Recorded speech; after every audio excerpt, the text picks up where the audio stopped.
जी नाज़रीन, इन वक्त असीं मौजूद आहियूं आदलपुर शहर में, जिते म्यूनसिपल कमेटी घोटकी आहे जेके मुलाज़िम आहिनि 219 ॾींहंनि खां वठी घोटकी कैंप ते सरापा एहतजाज बढ़ाया। उन खां पोइ इहे जेका मुख़्तलिफ़ हंधनि ते प्रेस क्लबनि ते एहतजाज खां पोइ हिकु दफ़ो आदलपुर में बि एहतजाज कनि पिया। जो त मौजूदु म्यूनसिपल कमेटी जा 368 मुलाज़िम जेके सरापा एहतजाज बढ़ाइनि सां ॻाल्हि ॿोल कयूं त हिन जो छा चवणु आहे। असां घोटकीअ जा मज़लूम म्यूनसिपल जा मुलाज़िम हो, असांखे 7 महीना 7.5 महीना 219 ॾींहं थी विया आहिनि घोटकीअ ते कैंप ते वेठा आहियूं, पर घोटकीअ में कोई नुमाइंदो न आयो आहे, कंहिं असांजो तदारक न वरितो आहे।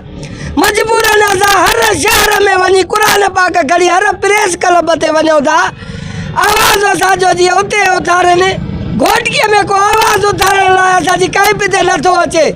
असां शुक्रगुज़ार आदलपुर जा जो असां हिते आया आहियूं, पर असां हिते ॿुधाइणु चाहियूं था जाम बिरादरान खे त ही शहर तुंहिंजो असां मेल खणी आया हुआसीं।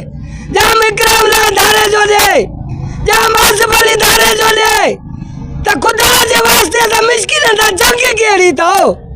पाण में त नुमाइंदा ठहिया वेठा हो, आयो त पाण में पीपल्स पार्टीअ जा। असां ग़रीबनि मुलाज़िमनि जो ॾोह कहिड़ो कयो आहे, ॿुधायो त कहिड़ी माफ़ी तव्हां खां वठूं। अॼु आदलपुर आया आहियूं तव्हां ॾे, एतिरी त ख़ुदा मिल्कियत ॾिनी अथव, पर असांजे मज़लूम जी पघारनि ते कारा नाग थी वेठा हो। तव्हांजी पैसनि सां जग आहे, तव्हांजी सियासी जग न आहे। सियासी संगीता जो नालो तव्हां पाण में सभु ॿाहिरि थिया वेठा हो नुमाइंदा। असां मिस्किन मुलाज़िम दर बदर रुलंदा रहूं था।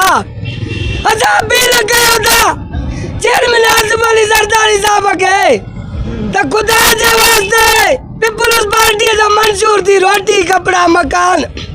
असां अपील कयूं था साईं नाज़िर अली शाह खे, बलदा जे वज़ीर खे, त ख़ुदा जे वास्ते असांजो तदारक कर पघार कर। ईद अची वई आहे, ईद असांजा बचड़ा छा ईद कंदा। असां जाम बिरादरान मेल खणी आहियो, जेका असांखां ग़लती थी आहे त ख़ुदा जे वास्ते माफ़ कयो, असांजो पघार कयो। असां ग़रीब जा तव्हांजी कहिड़ी जॻह आहे। सब खां पहिरियों असां टाइम न्यूज़ आदलपुर जा शुक्रगुज़ार आहियूं। असां म्यूनसिपल कमेटी घोटकी जा 368 मुलाज़िम आहियूं। असांजी गुज़िरियल 6 सालनि खां वठी बिना कंहिं जवाब जी पघारूं बंदि कयूं आहिनि। असांजे घरनि में फाका कशी आहे। असांजी 8 खां 10 मुलाज़िम इन रीज़न सबबु पघारूं बंदि हुअण खां दिलि जो दौरो पवण सबबु फौत थी विया आहिनि। असां मुलाज़िम काफ़ी भेरा खानगढ़ ताईं पैदल मार्च कयासीं, आदलपुर ताईं चूंडियल नुमाइंदे क़ुर पाक बि खणी आयासीं। असां मुख़्तलिफ़ सिंध जे मुख़्तलिफ़ हंधनि ते बि एहतजाज कया आहियूं। असां वरी बि असां सदर आसिफ अली ज़रदारी, बिलाल भुट्टो ज़रदारी साहब, सरदार मोहम्मद बख्श खान मर, फरियाल टालपुर साहिबा ऐं जाम इकरामुल्लाह खान धारजो साहब, सरदार अली गौर खान, सरदार राजा खान मर साहब जन को इहा ई असां अपील कयूं था त बराए महिरबानी असांजे मुलाज़िमनि जो नोटिस वठो, असांजी पघारूं जारी करायूं। अगरि जे पघारूं असांजी जारी न थियूं त असांजी इंशा ताला न त पोइ असांजो जेको आहे जो दारो जो वसी कंदासीं। महिरबानी। जी नाज़रीन, म्यूनसिपल कमेटी घोटकी जा 368 मुलाज़िम जेके सरापा एहतजाज बढ़ियल आहिनि, जेके मुख़्तलिफ़ हंधनि खां एहतजाज करण बाद आदलपुर पहुता। इन जो चवणो हो त गुज़िरियल 219 ॾींहंनि खां असांजी कैंप आहे जिते असीं सरापा एहतजाज बढ़ायो। उन खां पोइ मुख़्तलिफ़ हंधनि ते असीं एहतजाज ऐं रैलियूं कढी चुका आहियूं, मगर चूंडियल नुमाइंदा या म्यूनसिपल कमेटी घोटकी जो जेको चूंडियल चेयरमैन आहे, हिन वक़्तु कंहिं बि क़िस्म जो नोटिस न वरितो आहे।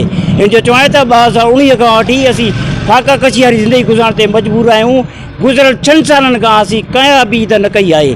हिननि चूंडियल नुमाइंदनि तोणे सैयद नासिरुद्दीन शाह ऐं chairman PP chairman Bilal Bhutto Zardari, जनाब आसिफ अली ज़रदारी ऐं ॿियनि वसरनि खे अपील कई आहे त असांजो नोटिस वठी फुल फोर असांजी पघार चालू कई वञे, जीअं असांजे घर में जेका फाका कशी आहे उहा ख़तमु थी सघे।